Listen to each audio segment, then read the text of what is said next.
The ink on the resignation letter was still wet when the wealth manager told Marcus he was making a catastrophic mistake by leaving at 55. The advisor pulled out a Monte Carlo simulation, pointed to a red line dipping near age 82, and said the magic words designed to keep every high earner at their desk. He told Marcus that if he just waited until 62, everything would be guaranteed. But that 62 number is a ghost. It was never engineered by a team of longevity scientists studying the optimal human lifespan. In 1983, the Greenspan Commission overhauled the Social Security framework to avert a federal funding crisis. They pushed full retirement ages higher and cemented early eligibility at 62, not to maximize your golden years, but to balance a federal ledger. They needed you to keep generating high professional income, paying payroll taxes, and delaying your claims. Yet, hidden inside the very same tax code is a narrow, highly lucrative optimization zone that opens the day you turn 55. The people who understand this zone don't just get 7 of their healthiest years back. They mathematically outmaneuver the IRS, legally sidestep early withdrawal penalties, and end up with a higher net worth at 70 than the executives who chained themselves to a desk until 62. This is the exact architecture of that 55 exit. I'm going to show you the raw arithmetic. If the numbers dictate that you're genuinely unprepared, I'll tell you to stay in the office. But for a massive percentage of you watching right now, the math proves you're paying a massive premium for a life you don't even want anymore. The moment you mention leaving a corporate job in your 50s, a massive, impenetrable wall of anxiety gets erected immediately. The pre-Medicare chasm. The terrifying 10-year gap between 55 and 65, where a single medical emergency supposedly wipes out 3 decades of prudent investing. The fear of unsubsidized health insurance premiums has kept more millionaires in miserable middle management jobs than any market crash in history.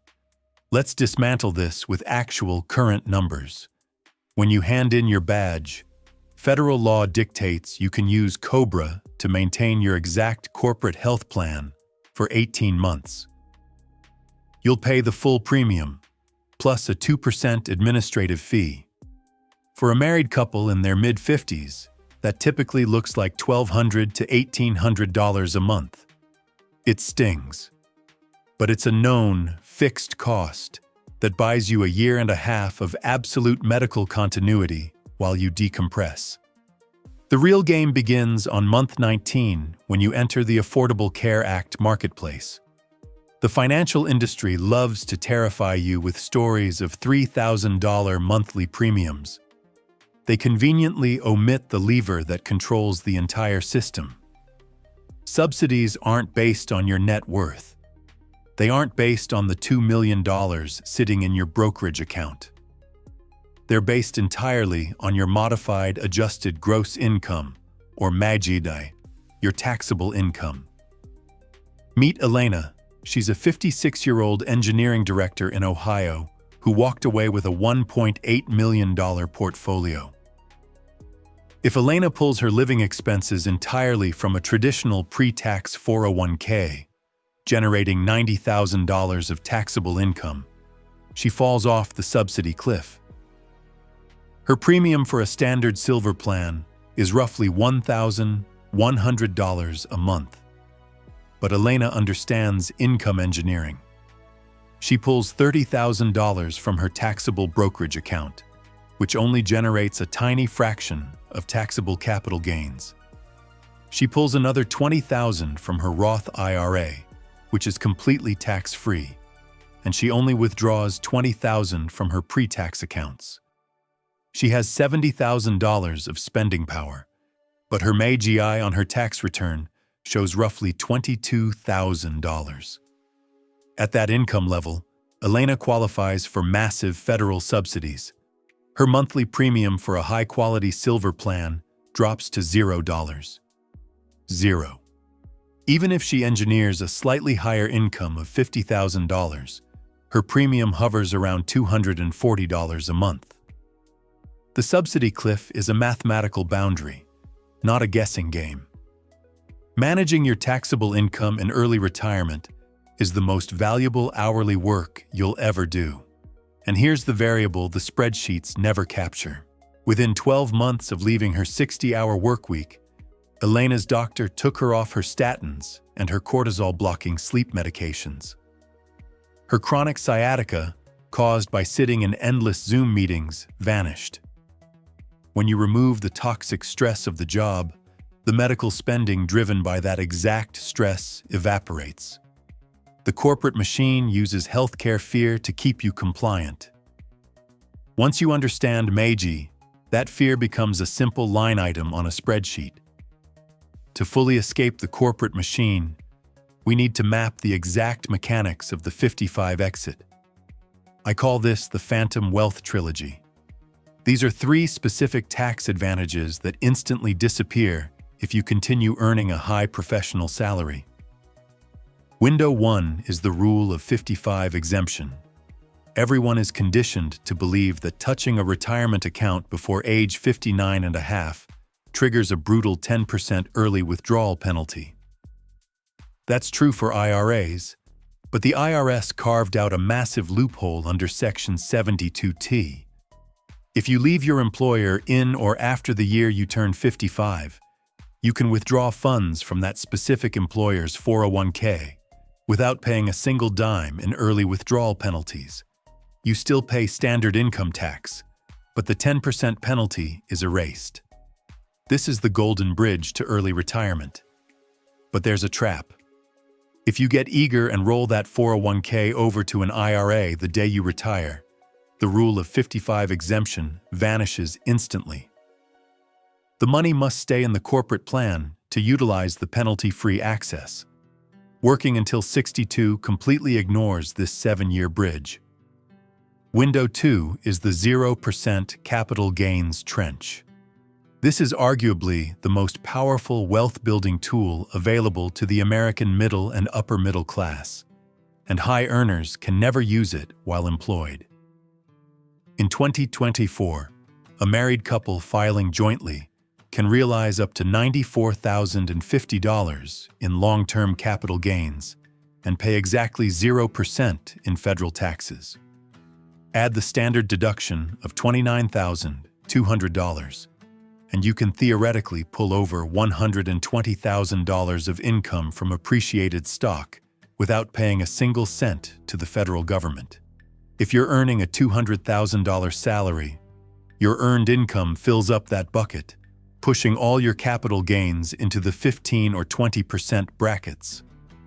By retiring at 55, you drop your earned income to 0, opening up this trench. You can sell those Apple or index fund shares you bought 20 years ago, harvest the massive gains completely tax-free, and reset your cost basis. To execute these 3 windows safely, I built the Early Exit Blueprint, a framework linked below. Now, window 3 is the Roth Conversion Runway. If you have $1 million sitting in a traditional pre-tax IRA, that isn't a savings account. That's a ticking tax bomb. At age 73, the IRS forces you to start taking required minimum distributions. They divide your balance by a life expectancy factor, and they force that money onto your tax return, whether you need it to buy groceries or not. If you wait until 62 to retire and delay Social Security until 70, you have a massive collision waiting for you. Your Social Security income, your pension if you have one, and your RMDs will all stack on top of each other, pushing you into the 24 or 32% tax brackets for the rest of your life. Retiring at 55 gives you an 18-year runway of extremely low taxable income. During these years, you systematically convert traditional IRA money to a Roth IRA. You pay the taxes now at the incredibly low 12 or 22% rates, and that money grows tax-free forever. If you convert $50,000 a year for 10 years in the 12% bracket, you pay $60,000 in taxes. If you wait and the IRS forces that same $500,000 out at 73 in the 32% bracket, you pay $160,000. You just lost $100,000 because you thought working longer was the safe choice. If this tax math changes your timeline, subscribe so you don't miss the next strategy. Now, let's calculate the true cost of your loyalty to the corporate machine. The Phantom Wealth Trilogy shows what you gain by leaving at 55. We need to measure what you actively lose by staying until 62. I call this the employment penalty. Most high earners look at their gross salary and assume that's what they're adding to their net worth. They're ignoring the massive cash bleed required to sustain a high-stress professional life. Let's look at Richard and Thomas. Both are 55. Both earn $180,000 a year. Thomas pulls the plug and retires. Richard decides to grind it out until 62 for safety. Richard has to commute. 52 miles of stop-and-go traffic on Interstate 95. That's gas, accelerated vehicle depreciation, and maintenance. That's easily $8,000 a year. Richard works late, so he pays a premium for convenience. Meal deliveries, outsourced lawn care, house cleaning services he wouldn't need if he had time, and dry cleaning for a professional wardrobe. That's another $12,000. Richard is exhausted, so he takes 2 expensive escape vacations a year just to reset his cortisol levels, spending $10,000 more than Thomas, who now travels slowly in the off-season. Richard is bleeding $30,000 a year in purely work-related lifestyle inflation. Over 7 years, that's $210,000 of post-tax money completely vaporized. To generate $210,000 of post-tax cash, Richard has to earn nearly $320,000 in gross salary. He's spending $250,000 just to maintain the infrastructure of his own employment. And that doesn't factor in the invisible tax drag. Because Richard is still earning a high salary, his portfolio dividends and capital gains are being taxed at maximum rates. He's paying the maximum Medicare surcharges. His high income is actively punishing his accumulated wealth. When you run the actual mathematics, Richard isn't building a safety net. He's paying a massive subscription fee to a lifestyle he desperately wants to escape, funding a tax bracket he doesn't need to be in. This is where I need to bring in Sarah. Sarah's story is going to sound incredibly familiar to anyone who has hit their financial independence number but refuses to stop. Sarah is a 55-year-old supply chain vice president. She has $2.2 million invested. Her house is paid off. Her kids have graduated from college. Her annual expenses, once we subtract the employment penalty, drop to roughly $85,000 a year. The math is bulletproof. She could retire tomorrow, utilize the rule of 55, manage her MAGI for health subsidies, and never run out of money. But when we look at the spreadsheet, Sarah crosses her arms and says she thinks she'll feel better if she gets to 2.5 million. She wants to aim for 60. 5 years later, she'll hit 2.5, and she'll say she needs 3 million. She'll aim for 62. Sarah doesn't have a math problem. She has an identity crisis wearing the mask of financial prudence. For 22 years, Sarah's entire sense of self-worth, her daily dopamine hits, her social status, and her intellectual validation have been inextricably linked to her corporate title. Her calendar is her identity. When she looks at 55, her brain doesn't see financial freedom. Her amygdala registers a threat to her social survival. It sees a void. The behavioral economics on this are brutal. Loss aversion dictates that the psychological pain of losing something you have hurts twice as much as the joy of gaining something new. So the brain invents a rational-sounding excuse to avoid the pain. One more year syndrome isn't a financial strategy. It's a neurological coping mechanism. It sounds incredibly responsible. Who's going to fault you for wanting a slightly larger buffer? The wealth management industry certainly won't. If you leave your assets under their management for another 7 years, they collect tens of thousands of dollars in additional fees. Their incentive structure demands that you keep working, keep accumulating, and stay terrified of sequence of returns risk. But sequence of returns risk is mitigated by cash buffers and flexible spending, not by sacrificing the last remaining years of your peak physical health to a corporate shareholder. At 55, you have a unique biological window. You have the wealth to do anything, and the physical cartilage to actually do it. By 62, the statistical probability of chronic joint pain, cardiovascular issues, or a spouse's health decline skyrockets. You're trading guaranteed healthy time for excess money you'll never spend. The treadmill's most sophisticated trick is convincing you that absolute certainty is just 1 more year away. But certainty is an illusion.